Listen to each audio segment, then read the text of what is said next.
Hello student, આજે આપણે વાત કરશું ધોરણ 12 ચેપ્ટર નંબર 8 વિદ્યુત ચુંબકીય તરંગોની અંદર ઉદાહરણના દાખલાઓની. તમને યાદ હોય તો લાસ્ટ વિડિયો લેક્ચરમાં આપણે લોકોએ વિદ્યુત ચુંબકીય વર્ણપટ પૂરું કર્યું હતું. વિદ્યુત ચુંબકીય વર્ણપટનું આપણે થોડુંક રિવિઝન કરી ફટાફટ. તો એની અંદર આપણે વ્યાખ્યાથી શરૂઆત કરી હતી કે ભાઈ અલગ અલગ તરંગ લંબાઈ ધરાવતા તરંગોને તમે એક ગોઠવણી કરો, એનો તમે એક વર્ગીકરણ કરો. એ વર્ગીકરણને શું કહેવાય? તો કે એનું વિદ્યુત ચુંબકીય વર્ણપટ કહેવાય. એમાં આપણે સૌથી પહેલા ભણ્યા હતા રેડિયો તરંગ. તો રેડિયો તરંગને કઈ રીતે ઉત્પન્ન કરાય? તો કોઈ તાર છે એમાંથી વિદ્યુત ભારોને પ્રવેગિત કરીને રેડિયો તરંગોને ઉત્પન્ન કરવામાં આવે છે. પછી એનો ક્યાં ઉપયોગ થાય છે આપણે એની વાત થઈ હતી કે રેડિયો તરંગો છે એ મોબાઈલ ફોન છે, રેડિયો છે, બરાબર છે, એ બધી વસ્તુમાં એનો ઉપયોગ થાય છે. રેડી. પછી આપણે વાત થઈ હતી માઇક્રોવેવ તરંગોની. માઇક્રોવેવ તરંગોને કઈ રીતે ઉત્પન્ન કરાય? તો કે ક્લિસ્ટ્રોન છે, મેગ્નેટ્રોન છે, બરાબર છે, એવી બધી ટ્યુબ છે, કેવી શૂન્યાવકાશ ધરાવતી ટ્યુબ, એની અંદર જે ઇલેક્ટ્રોન છે એને ગતિ કરાવીને માઇક્રોવેવ તરંગો છે એનો ઉત્પન્ન કરવામાં આવે છે. માઇક્રોવેવનો ઉપયોગ ક્યાં તો યાદ છે? રડારની અંદર, મિલિટરીની એપ્લિકેશનમાં. પછી આપણે વાત થઈ ટેનિસ અને ક્રિકેટ જેવી રમતોમાં કોઈ વસ્તુનો વેગ શોધવા માટે, એટલે કે દડાનો વેગ શોધવા માટે. પછી વાહનોની ઝડપ શોધવા માટેની સ્પીડ ગનમાં માઇક્રોવેવ તરંગોનો યુઝ થાય છે. પછી ખોરાકને રાંધવા માટે માઇક્રોવેવ ઓવનમાં માઇક્રોવેવ તરંગોનો ઉપયોગ થાય છે. બરાબર, આ બધાની વાત કરી. ચલો પછી નેક્સ્ટ આપણે ત્રીજા નંબરે વાત કરી હતી પારવર્ક, એટલે કે ઇન્ફ્રારેડ તરંગો. ગરમ પદાર્થોમાંથી ઇન્ફ્રારેડ તરંગો ઉત્પન્ન કરી શકાય છે. પછી આપણે વાત થઈ હતી એલઈડી માંથી પણ ઇન્ફ્રારેડ તરંગો ઉત્પન્ન કરી શકાય છે. આપણે રિમોટ કંટ્રોલમાં જે એલઈડી વાપરી છીએ ભાઈ, એ ઇન્ફ્રારેડ એલઈડી હોય છે, જેનાથી આપણે ચેનલ બદલી શકીએ છીએ. બરાબર. એ સિવાય ગ્રીન હાઉસ અસર જે આપણને જોવા મળે છે, એટલે કે આપણને પૃથ્વી ઉપર એકદમ ગરમાવા જેવું વાતાવરણ જોવા મળે છે, જેમાં આપણે રહી શકીએ છીએ, એના માટે પણ ઇન્ફ્રારેડ તરંગો જવાબદાર છે. આ બધી આપણે વાત કરી હતી. બરાબર છે. પછી નેક્સ્ટ આવે ચોથા નંબર ઉપર દ્રશ્ય પ્રકાશ. દ્રશ્ય પ્રકાશ છે એની રેન્જ બધાને ખબર છે, 4000 એંગસ્ટ્રોમથી 7000 એંગસ્ટ્રોમની એની તરંગલંબાઈ છે. મુખ્ય એનો સ્ત્રોત છે સૂર્ય. એ સિવાય આપણે લેમ્પ, ટ્યુબલાઇટ, એલઈડી બધામાંથી એને ઉત્પન્ન કરી શકીએ છીએ. આપણા આંખ પ્રત્યે શું છે? માત્ર એક જ એવું તરંગ છે જે સંવેદનશીલ છે. બરાબર છે. પછી આપણે વાત થઈ પાર જાંબલી, એટલે કે અલ્ટ્રાવાયોલેટ, જે સૂર્યપ્રકાશમાંથી અથવા તો સૂર્યમાંથી ઉત્પન્ન થાય છે. પછી બહુ જ ગરમ પદાર્થો હોય એમાંથી પણ એને ઉત્પન્ન કરી શકાય. જે તમને ખબર છે શરીરની ચામડીને નુકસાન કરે, એમાં મેલેરિન નામનું તત્વ ઉત્પન્ન કરે, ચામડી ખરાબ થાય, કાળી પડે. આ બધી આપણે વાત થઈ હતી. એનો ઉપયોગ ક્યાં થાય ભાઈ? તો કે પાણી છે, દૂધ છે, એ બધી વસ્તુને જંતુનાશક કરવા માટે એનો ઉપયોગ થાય છે. એ સિવાય પણ અમુક ઉપયોગો આપણે જોયા હતા. પછી આવતું હતું એક્સ-રે. એને કઈ રીતે ઉત્પન્ન કરી શકાય ભાઈ? તો કે ટ્યુબની અંદર ખૂબ જ વધારે ઉર્જા ધરાવતા ઇલેક્ટ્રોનને કોઈ ટાર્ગેટ ઉપર મારો કરી અને પ્રતાડિત કરી એના ઉપર આપાત કરી અને એક્સ-રે ઉત્પન્ન કરી શકાય છે. એનો ઉપયોગ ક્યાં? તો ભાઈ મેડિકલ ક્ષેત્રે હાડકાઓ છે, દાંત છે, એ બધી અંદર કઈ પણ તિરાડ, એ બધી વસ્તુને ગોતવા માટે અને અમુક જગ્યાએ કેન્સરની સારવારમાં પણ ઉપયોગ થાય છે. અને છેલ્લી આપણે વાત થઈ હતી ગામા તરંગો, સાતમું તરંગ, કે જેની આવૃત્તિ ખૂબ જ વધારે હશે અને એની તરંગલંબાઈ ખૂબ જ ઓછી હશે. એ કઈ રીતે ઉત્પન્ન કરાય? તો કે રેડિયોએક્ટિવ તત્વો છે, ન્યુક્લિયર રિએક્ટર છે, એમાં એને ઉત્પન્ન કરી શકાય છે ગામાને. બરાબર. એની સ્પીડ ખૂબ જ વધારે હોય, એને રોકવો બહુ અઘરો છે.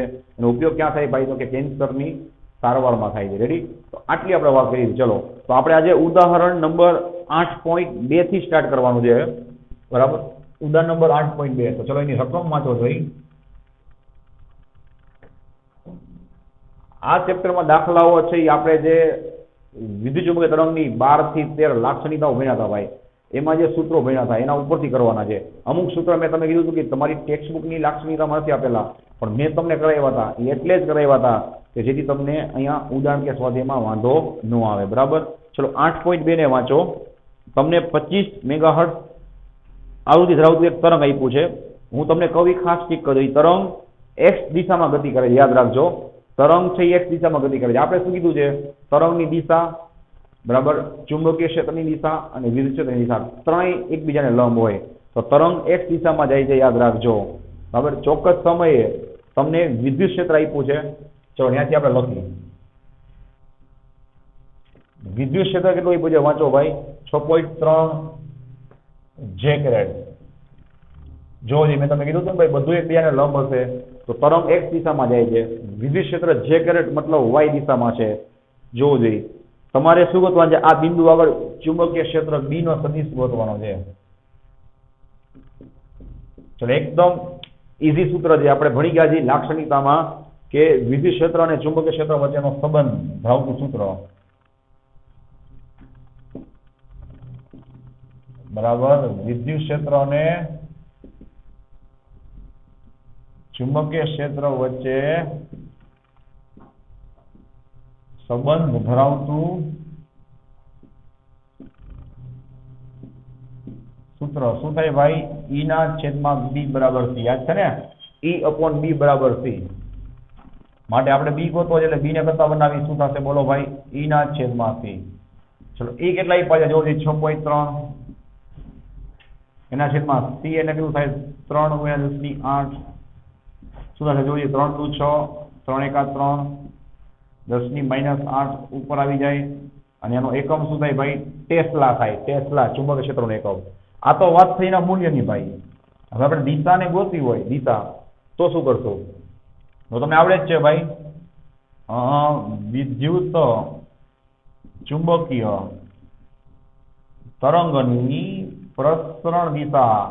આ પણ આપણે વિદ્યુત ચુંબકીય તરંગની લાક્ષણિકતામાં એક મુદ્દો ઉમેરો તો યાદ કરો કે વિદ્યુત ચુંબકીય તરંગની પ્રસરણ દિશા કઈ દિશામાં છે ભાઈ? યાદ કરો. ઓકે, E ક્રોસ B ની દિશામાં હશે. બરાબર છે. હવે જો મેં તમને ટીક કરવાનું કીધું કામ આવી ગયું કે વિદ્યુત ચુંબકીય તરંગની પ્રસરણ દિશા કઈ છે? વાંચો કઈ દિશામાં ગતિ કરે છે? X દિશામાં. તો મારો ભાઈ અહીંયા શું આવે? I કેરેટ આવે. સમજાય? ચલો E છે એ કઈ દિશામાં છે? જોવો જોઈ J કેરેટ ની દિશામાં છે. તો હવે તમને કયો જોઈ કે I કેરેટ નો જવાબ ક્યારે આવે? ઉધા કાન આપણે પકડવાના છે. I કેરેટ ક્યારે આવે? તો J ક્રોસ K. યાદ છે ને ભાઈ? I ક્રોસ J એટલે શું થાય? K થાય. J ક્રોસ K એટલે શું થાય? I થાય. ને K ક્રોસ I એટલે શું થાય? J થાય. J ક્રોસ શું હોય? તો I આવે તો K હોય. બરાબર? તો મતલબ કે B કેરેટ બરાબર શું થશે ભાઈ? સદિશ B ઇન્ટુ K કેરેટ. બરાબર? સદિશ B કેટલા છે જોવો જોઈએ. સદિશ B ની કિંમત કેટલી મળી બોલો? 2.1 એને × 10⁻8 બાજુમાં શું લખી નાખશું? દિશા સહિત K કેરેટ ટેસ્લા. આ તમને મળી ગયું આખું સદિશ સ્વરૂપ આન્સર. ચલો આન્સર ચેક કરી લેજો. બરાબર છે. હવે આપણે વાત કરવાની છે નેક્સ્ટ દાખલાની એટલે કે 8.3 ની. ઓકે ચલો ભાઈ નેક્સ્ટ દાખલો જોવો છે. ઉદાહરણ નંબર 8.3. ચલો એની રકમ વાંચો. X દિશામાં પ્રસરણ પામતા. પાછી તમને X દિશા આપી છે યાદ રાખજો. ટીક કરી લેજો. એક ચુંબકીય ક્ષેત્રનું સૂત્ર આપ્યું છે B of Y બરાબર. મતલબ કે B ક્યાં છે? Y દિશામાં. ચલો આપણે વિદ્યુત ચુંબકીય તરંગની લાક્ષણિકતામાં બીજો જ મુદ્દો ભણ્યા હતા કે B અને E નું સૂત્ર શું થાય. ચલો સૂત્ર આપ્યું છે આપણે લખી નાખી 2 × 10⁻7. વાંચો જોઈ 2 × 10⁻7 ઇન્ટુ સાઇન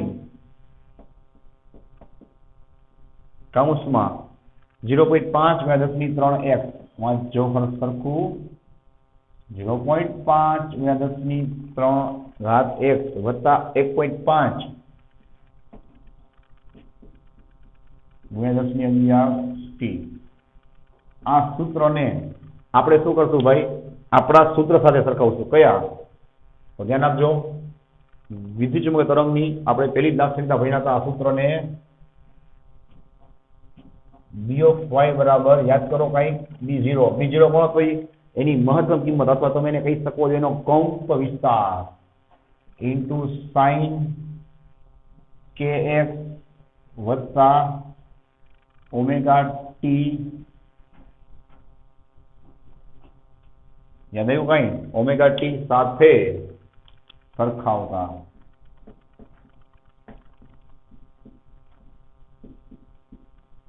બરાબર છે. ચલો શું માંગ્યું છે આપણે એની વાત કરી. ધ્યાન આપજો. તમારા લોકોએ એની તરંગ લંબાઈ લેમડા પછી આવૃત્તિ ગોતવાની છે અને વિદ્યુત ક્ષેત્રનું આવું સમીકરણ લખવાનું છે. ચુંબકીય ક્ષેત્રનું તો છે જ. ચલો પહેલા આપણે હાઇલાઇટ કરી નાખી તમારું ધ્યાન ખેંચવા માટે. જોવું જોઈએ કે આ શેનું કામ કરશે ભાઈ? B0 નું કામ કરશે. જુઓ આ બાજુમાં x છે એનો મતલબ આ કિંમત છે શેનું કામ કરશે? K નું કામ કરશે. અહીંયા બાજુમાં T, અહીંયા બાજુમાં T છે મતલબ આ કિંમત શેનું કામ કરશે? ઓમેગા નું કામ કરશે. જોઈ લો. હવે તમને આવડવું જોઈએ. એને સરખાવશો એટલે તમને કિંમતો મળી જશે. એ પહેલા આપણે કિંમત તો લખી નાખી. ધ્યાન આપજો. એમાં આપણે પહેલા તો લેમડા મળી જશે. સાંભળજો. K બરાબર કેટલું થાય? વાંચો તરંગ સદિશ કે બરાબર કેટલું મળ્યું? 0.5 એટલે હવે 10 ની 3. હવે કે નું સૂત્ર તમને આવડે જ છે. શું થાય ભાઈ? 2π/λ. 11મા ધોરણથી આપણે ભણી છીએ ને બરાબર. 0.5 એટલે હવે 10 ની 3. માટે આપણે કોનું કામ છે ભાઈ? લેમડાનું. લેમડા જશે ઉપર 0.5 ને 10 ની 3 નીચે આવશે 2 પાઈ એને કેટલા થશે? 3.14 જો જઈ છેદમાં 0.5 એને 10 ની 3 એ જે જોઈ જોઈ માટે લેમડા બરાબર ચલો શું થશે? 0.5 એટલે 1/2 થાય. બગડો ઉપર આવે એટલે 4 થઈ જાય. 2 દુ 4 એને ગુણ્યા 3.14 એને ગુણ્યા 10 ની 3 ઉપર એટલે સુધી -3 થઈ જાય. માટે લેમડા બરાબર ચલો ગુણાકાર કરો. ચોકે ચોકે 16 વધી આવી 1 4 એકા 4 ને 5 4 તેરી 12 12.56 ગુણ્યા 10 ની -3 મીટર. રેડી? ચલો આ તમને મળી ગઈ તરંગ લંબાઈ. જો જઈ બીજું શું ગોતવાનું છે? તો કે બીજું તમારે ગોતવાનું છે વાંચો આવૃત્તિ. આવૃત્તિ આપણને ક્યાંથી મળશે? ઓમેગા માંથી. ઓમેગા બરાબર શું છે? વાંચો જઈ 1.5 × 10^11. ઓમેગા બરાબર 1.5 એને ગુણ્યા 10^11 થાય. ચલો ઓમેગા બરાબર શું થાય? 2πf થાય. જો દે ઓમેગા બરાબર શું થાય? 2πf. બસ પતી ગયું. f ને કરતા બનાવો તો 1.5 એને ગુણ્યા 10^11 ના છેદમાં 2π. ચલો કેલ્સીમાં કરો. 1.5 ગુણ્યા 2π એટલે શું થાય? 6.28 થશે. જો દે 1.5 ભાગ્યા 6.28 તમને મળશે 0.238 એને 10 ની 11 ઘાત હર્ટ્ઝ. એક મીંડું ખેંચી અને આના પર રાઉન્ડ અપ કરી નાખી 100 છે ભાઈ 2.4 એને 10 ની 10 હર્ટ્ઝ. બરાબર. ચલો પેલા આપણે આન્સર ચેક કરી લઈ. નજી એક વસ્તુ માંગી છે કે વિદ્યુત ક્ષેત્રનું આવું જ સમીકરણ લખો. જો આન્સર શું આવે છે? લેમડા 1.256. ચલો લોકો 1.256 ના રૂપમાં લખ્યું છે. 2.4 10 ની 10 ઘાત. ઓકે પરફેક્ટ આવી જાય છે. હજી એક વસ્તુ શું માંગી છે? વાંચો ભાઈ. તમારા લોકોએ વિદ્યુત ક્ષેત્રનું સમીકરણ મેળવવાનું છે. હવે મારો ભાઈ વિદ્યુત ક્ષેત્રના સમીકરણમાં આ સાઈન વાળું સ્ટેપ તો સેમ જ રાખવાનું છે. અહીંયા B0 છે. ચલો અહીંયા આપણે E0 ગોતવા પડે કે નહીં? E0 એને કઈ રીતે ગોતશું? તો હમણાં જ આપણે સૂત્ર વાંચ્યું કે E ના છેદમાં B બરાબર C.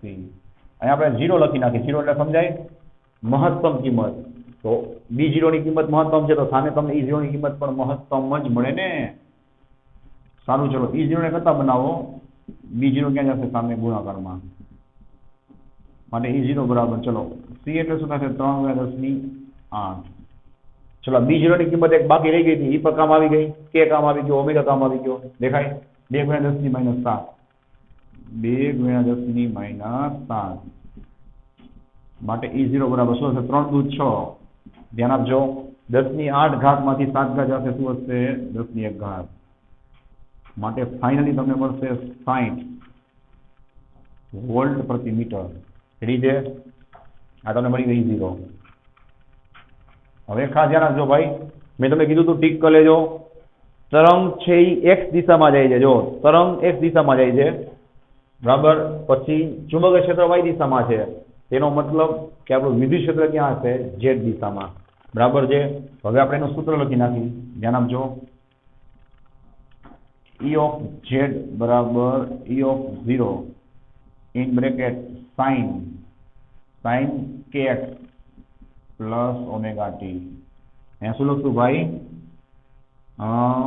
ઓકે y છે દિશામાં એક દિશામાં જાય z છે ને તો k કેરેટ. એકમ શું આવશે? વોલ્ટ પ્રતિ મીટર. આ થઈ ગયો એનો પરફેક્ટ આન્સર. ચલો આપણે કિંમતો મૂકી હોય તો કિંમતો મૂકી દઈ. E0 આપણને કેટલા મળ્યા ભાઈ? 60 × sin. ચલો કે આપણે ZTZ લેવાના છે. જો આવશે 0.5 એને 10 ની 3. જો દઈ 0.5 એને 10 ની 3 x વત્તા ઓમેગા કેટલા? 1.5 એને 10 ની 11. 10 ની 11 બાજુમાં શું છે? t. રેડી? કે કેરેટ એની દિશા આવી ગયો એનો પરફેક્ટ આન્સર. રેડી? 3 વસ્તુ માંગી હતી. 3 વસ્તુ આપણે મેળવી લીધી. ચલો હવે આપણે વાત કરી નેક્સ્ટ દાખલાની એટલે કે 8.4 ની. ચલો ભાઈ નેક્સ્ટ રકમ વાંચો જોઈ 8.4. આમાં વિકિરણની તીવ્રતાને લગતો દાખલો છે. મેં તો તમને તીવ્રતાનું સૂત્ર પરફેક્ટ કરાવ્યું હતું. હવે એ તમને કામ આવશે. રેડી? વાંચો. 18 વોટ પ્રતિ સેન્ટીમીટર જેટલું ઉર્જા ફ્લક્સ ધરાવતો પ્રકાશ. એટલે ખરેખર તમને જે આ જે ઉર્જા ફ્લક્સ લખ્યું છે ભાઈ, સાંભળજો. એ તમને ખરેખર શું આપ્યું છે? વિકિરણની તીવ્રતા જ આપી છે, જેને આપણે શું કહીએ છીએ? ઇન્ટેન્સિટી. બરાબર? આઈ કેટલી બીજે વાંચો? 18 વોટ પ્રતિ સેન્ટીમીટર નો સ્ક્વેર. યાદ રાખજો. બરાબર? સારું, ચલો. સપાટી પર લંબરૂપ વ્યાપાર થાય છે. જો આ સપાટીનું ક્ષેત્રફળ 20 સેન્ટીમીટર હોય,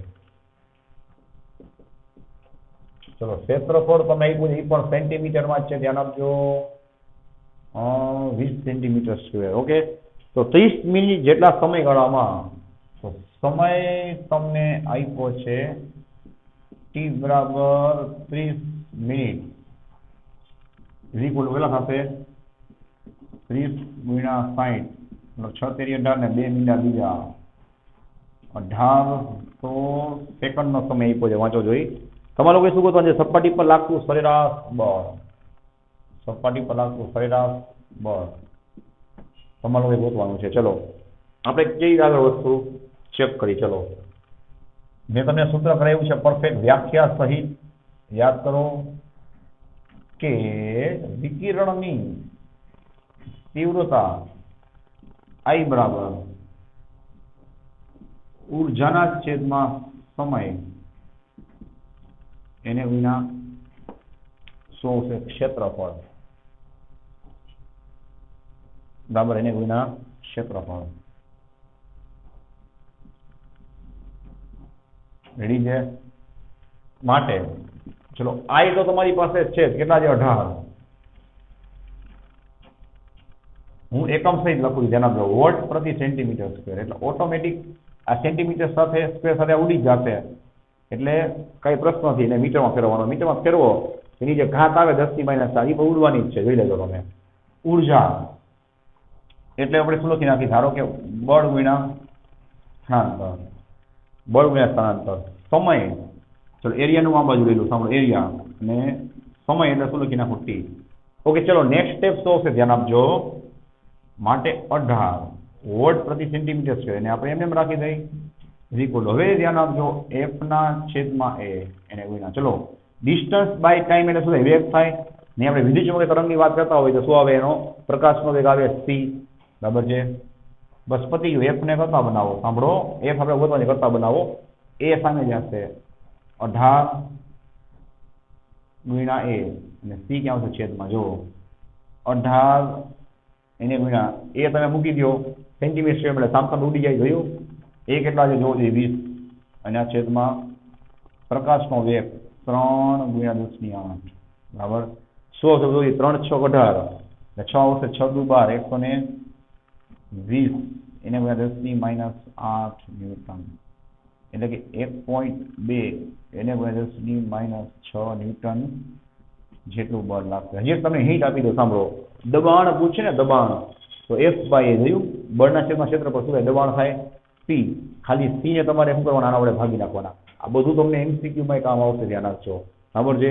તો ચલો આન્સર છે એ ચેક કરજો. 2.4 સોરી 1.2 × 10 ની -6 ન્યૂટન આવી જાય છે. બરાબર? ચલો હવે આપણે વાત કરી છેલ્લા ઉદાહરણની, એટલે કે 8.5 ની. ચલો 8.5 ની રકમ વાંચો.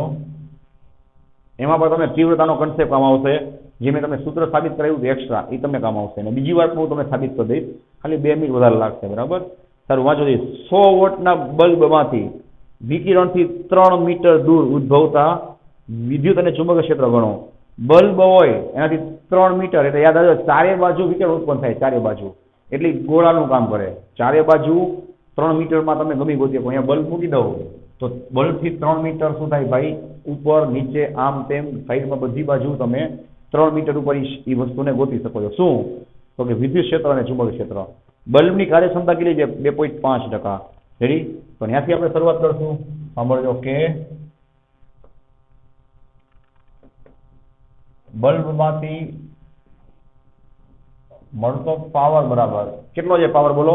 એ 100 વોટ આપે છે, એમાંથી એની કાર્યક્ષમતા તો ખાલી કેટલી છે? 2.5% જ છે. સાંભળજો, આપણે શું લખશું? 100 ના 2.5%. વાંચજો, એમાં શું આપ્યું છે? 2.5% એની કાર્યક્ષમતા છે. 2.5% એને મૂલ્યમાં કઈ રીતે ફેરવાય? ભાગ્યા 100. 100 સોડી જશે, મતલબ કે બલ્બ તમને 2.5 વોટ જેટલો પાવર આપશે પ્રતિ સેકન્ડ, એવું કહેવા માંગે છે. ચલો, તમારે ગોતવાનું શું છે ભાઈ? આ બલ્બને બિંદુવત ઉદ્ગમ ધારો, બરાબર? તો ચારે બાજુ તમને ક્ષેત્રમાં જોવા મળશે. ચલો, તમારી પાસે બે જ ડેટા છે, પાવર અને અંતર, બરાબર? તમારે કઈ આગળ વધવું એ બરાબર રીતે ધ્યાન આપજો. જો સૌથી પહેલા આપણે આગળ વધશું તીવ્રતાથી, બરાબર? વિકિરણની તીવ્રતા બરાબર, ખાસ ધ્યાન આપજો. અહીં સાબિતી મેં આખી કરાવી છે, પાછી કરી છે આપણે. વિકિરણની તીવ્રતા બરાબર, હમણાં મેં તમને સૂત્ર યાદ કરાવ્યું, ઉર્જાના છેદમાં ક્ષેત્રફળ એને ગુણ્યા સમય, એટલે એકમ સમયમાં એકમ ક્ષેત્રફળ પર આપાત થતી ઉર્જાને વિકિરણની તીવ્રતા કહેવાય. માટે I બરાબર, ચલો ઉર્જા એમને રાખી, સાંભળજો, છેદમાં એરિયા ઇન્ટુ ટાઈમ થાય. આને હું ડિસ્ટન્સ વડે ગુણી ડિસ્ટન્સ વડે ભાગું તો શું કામ? એના બે ફાયદા છે, તમને 2 જ મિનિટમાં ખબર પડી જશે. ઉર્જાના છેદમાં આ ડિસ્ટન્સ ને હું અહીંયા લઈ લઉં, સાંભળો, A ઇન્ટુ ડી દેખાય? આ ડિસ્ટન્સ એમ રાખું, આ ટી ને હું અહીંયા લઈ લઉં નીચે સાઈડમાં, ખાલી જેમ સેમ જ લખ્યું છે એટલે. આનાથી બે ફાયદા થઈ ગયા. કયા કયા? વાંચો. I બરાબર ઉર્જા. ચલો ભાઈ, ફિઝિક્સમાં area into distance, area into distance એટલે શું થાય? કદ થઈ જાય. અંતરના છેદમાં સમય એટલે શું થઈ જાય ભાઈ? વેગ. તો કોનો વેગ? હમણાં જ વાત કરી, પ્રકાશનો વેગ. માટે I બરાબર ઉર્જાના છેદમાં કદ એટલે ρ ઓફ E થાય, ઉર્જા ઘનતા થઈ જાય. એનર્જી ડેન્સિટી, ઉર્જા ઘનતા, ને વેગ એટલે પ્રકાશનો વેગ. આ સૂત્ર મેં તમને કરાવ્યું હતું કે નહીં? આ તમને મેં પાછું સાબિત કરાવ્યું હતું. I બરાબર ρ C. હવે યાદ કરો, ચુંબકીય ક્ષેત્રની ઉર્જા ઘનતા પછી વિદ્યુત ક્ષેત્ર ઉર્જા ઘનતા, એ બેનો સરવાળો કરી અને આપણે આખા તરંગની ઉર્જા ઘનતા નું સૂત્ર મેળવ્યું હતું, જે સૂત્ર તમને કામ આવશે. બરાબર છે? કન્ટિન્યુ કરી છે. માટે I બરાબર, ચલો આનું સૂત્ર હું મૂકું છું, કુલ ઉર્જા ઘનતાનું આખા વિદ્યુત ચુંબકીય તરંગની. શું થાય બોલો? Epsilon 0 into E square. યાદ રાખજો ભાઈ, અહીંયા જે E સ્ક્વેર મળશે તમને કેવી મળશે? એની RMS કિંમત મળશે, મહત્તમ કિંમત નહીં. બરાબર છે? Into C. માટે I બરાબર, ચલો તમે જોઈ શકો છો કે બધી વસ્તુ છે, બરાબર છે, એ તમારી પાસે હવે છે. જુઓ, E0 square epsilon 0 into E square into C. C કેટલો થશે? પ્રકાશ સમય 3×10⁸ બરાબર ને? તો નેક્સ્ટ સ્ટેપ શું આવશે? ધ્યાન આપજો. આપણે આને અપડેટ કરી, સાંભળો, કારણ કે આપણી પાસે તીવ્રતા નથી તો કાંઈ વાંધો નહીં, આપણને સૂત્ર આવડે જ છે. શું થાય બોલો ભાઈ? ઉર્જાના છેદમાં ક્ષેત્રફળ ગુણ્યા સમય equal to epsilon 0 E square RMS. E square RMS આપણી પાસે નથી ભાઈ, તો લોચો છે. એપ્સિલોન 0 અચળ છે, C અચળ છે, કાંઈ વાંધો નહીં. ચલો, ઉર્જા એટલે શું થાય? ધ્યાન આપો. ઉર્જાના છેદમાં સમય એટલે ધોરણ 11 ચેપ્ટર નંબર 6 કાર્ય ઉર્જા પાવર. ઉર્જાના છેદમાં સમય એટલે શું થાય મારો ભાઈ? પાવર થાય. ના છેદમાં area equal to epsilon 0 E square RMS. તમે આ એક દાખલો ગણો, સમજો, આમાં મોટા ભાગના આ ચેપ્ટરના સૂત્ર છે એ કવર થઈ જશે, એને બરાબર સમજો. ચલો, પાવર છે એ કેટલો છે? વાંચો, 2.5 આપણે મળ્યો. અને ક્ષેત્રફળ એટલે શું થાય? મેં તમને હમણાં જ વાત કરી, 4πr². 4πr² શું કામ લીધું? તો કે બિંદુવત ઉદ્ગમથી ચારે બાજુ જે વિદ્યુત ક્ષેત્ર ચુંબક ક્ષેત્ર છોડશે એટલે ગોળાનું 3 મીટર દૂર થાય, એ ચારે બાજુ તમે આખું વિચારો, એ ગોળો બની જશે કાલ્પનિક, અને ગોળાનું ક્ષેત્રફળ કેટલું હશે? 8/4πr². Ready? Epsilon 0 into E square RMS into C. બરાબર ને ભાઈ? તો નેક્સ્ટ સ્ટેપ, આપણી પાસે હવે બધી વસ્તુ છે, E સ્ક્વેર RMS નથી તો કાંઈ વાંધો નહીં, એ આપણે ગોતવાનું છે ને, અમે એ મળી જશે. ચલો, શું આવશે બોલો? ભાઈ કિંમત મૂકું છું, સાંભળજો. 2.5 છેદમાં 4π એટલે 4 ગુણ્યા 3.14 એને ગુણ્યા, ચલો તમને કેટલા મીટર દૂર કીધું છે? વાંચો, 3 મીટર. એટલે 3 મીટર સુધી એનું ત્રિજ્યાનું કામ કરે. તો દોરી જ આપું છું તમને. આ બિંદુ ઉદ્ગમ જેને આપણે કહીશું સોર્સ, ખ્યાલ આવે? ચારે બાજુ વાળી તરંગને છોડશે.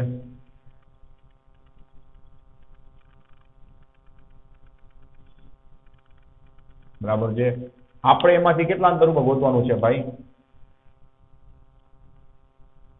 તો કે 3 મીટર ઉપર ગોતવાનું છે. જોઈ લો જઈ આ સુધી ત્રિજ્યાનું કામ કરે તો શું મૂકશું બોલો? 3 એનો સ્ક્વેર સ્ક્વેર છે. હજી ઉતાવળ ના કરતા ε0 અને c બે ક્યાં આવશે? છેદમાં. ε0 કેટલા થાય યાદ છે ને ભાઈ? 8.85 એને ગુણ્યા 10⁻12 ઘાત અને c હજી છેદમાં આવશે પ્રકાશનો એટલે કેટલો થાય? 3 ગુણ્યા 10⁸ ઘાત. રેડી?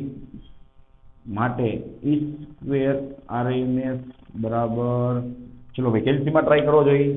2.5 દાદા જો 2.5 ભાગ્યા 4 ભાગ્યા 3.14 ભાગ્યા 3 નો વર્ગ 9 એને ભાગ્યા 8.85 એને ભાગ્યા 3. તમને મળશે, મીંડા ખેંચીને બોલું છું, 8.33 10⁻4. તમે મીંડા ખેંચીને જોજો. 8.33 એને 10⁻4 ઘાત. ચલો એ સિવાય આપણે ઘાતનું સેટિંગ કરી તો -12 + 8 -4 થાય ઉપર તો +4 10⁻+4 ઘાત મળે. સમજાય? એટલે -4 + 4 0 થઈ જશે પૂરું. શું મળ્યું તમને? e સ્ક્વેર RMS બરાબર 8.33. બરાબર. માટે ચલો હવે શું લેશું આપણે? વર્ગમૂળ લઈ લેશું ને બે બાજુ. બરાબર. ચલો વર્ગમૂળ લ્યો. 8.33 નું શું આવશે?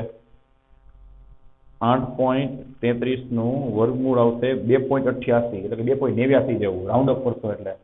ચલો આવી ગયો તમારો આન્સર. માટે વિદ્યુત ક્ષેત્ર તમને મળી ગયો. કેટલું જે વાંચો છે? 2.89. ચલો એનો આન્સર ચેક કરી લો પહેલા તો વિદ્યુત ક્ષેત્રનો, પછી આપણે શું ગોતી? ચુંબકીય ક્ષેત્ર. ઓકે ચલો પરફેક્ટ આવી જાય આન્સર. રેડી છે? અને એકમ તો તમને ખ્યાલ જ છે, વોલ્ટ પ્રતિ મીટર. ચલો હવે આપણે શું ગોતવાનું છે? ચુંબકીય ક્ષેત્ર.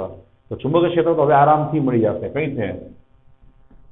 તો ભાઈ E ના છેદમાં B બરાબર છે. હવે તમે E ને RMS લેતા હોય તો તમને જે B મળે એ પણ મારો ભાઈ RMS માં જ પેલા મળશે. રેડી? ચલો ERMS તમને ખબર છે? BRMS ને કરતા બનાવો શું થશે? BRMS બરાબર ERMS ના છેદમાં C. ચલો ERMS આપણે જસ્ટ ગોઈતા કેટલા છે? વર્ગમૂળ કરીને 2.89 હતા, યાદ છે? ના છેદમાં 3 ગુણ્યા 10⁸ ઘાત. માટે ફાઇનલી તમને ચુંબકીય ક્ષેત્રનું મૂલ્ય મળી જશે BRMS. જોવો જોઈએ 2.89 ભાગ્યા 3 તમને મળશે 0.963 0.963. ધ્યાન આપજો ઘાત કેટલી સાથે ઉપર જશે એટલે -8 ટેસ્લા. ઓકે આવી ગયો તમારો આન્સર ફાઇનલી. હવે ધારો કે તમને સાંભળો મહત્તમ કિંમત ગોતવાનું કહે. બરાબર? આન્સર પહેલા જોઈ લેજો. ઓકે પરફેક્ટ છે. મહત્તમ કિંમત ગોતવાનું કહે તો બધાને સૂત્ર આવડે જ છે. ગોતવાનું કહે તોની વાત છે. બરાબર? તો બધાને સૂત્ર આવડે છે. શું થાય બોલો જોઈએ? ERMS બરાબર યાદ છે ને ભાઈ? એની મહત્તમ કિંમત ભાગ્યા √2. માટે E0 ને કરતા બનાવો એટલે √2 ક્યાં જાય સામે? √2 ગુણ્યા ERMS એટલે √2 ગુણ્યા ERMS કેટલા છે વાંચો જોઈએ? 2.89. શું વાર લઈ જોવો જોઈએ? આ તમને મળી જશે એનો આન્સર.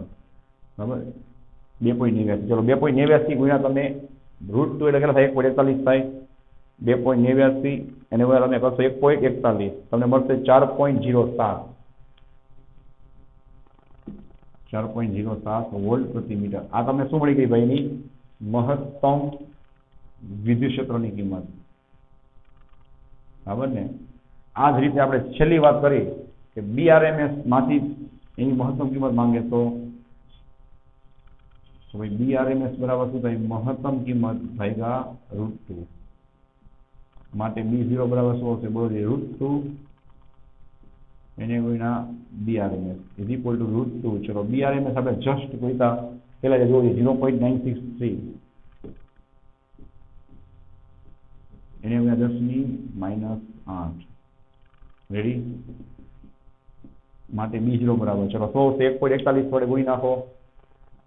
1.41 એને ગુણ્યા 0.963 63 તમને મળશે 1.35 આમ તો પોસિબલ 1.36 જેવો આવશે જો 1.36 અને 10⁻8 ટેસ્લા લ્યો આ રીતે તમારો ફાઇનલ આન્સર અહીંયા તમે જોઈ શકો છો આપણે ઉદાહરણના દાખલાઓને પૂરા કર્યા તો નેક્સ્ટ વિડીયોમાં આપણે લોકો સ્વાધ્યાયના દાખલા જઈને સ્ટાર્ટ કરશું બરાબર તો thanks for watching this video take care of yourself and C you soon in the next lecture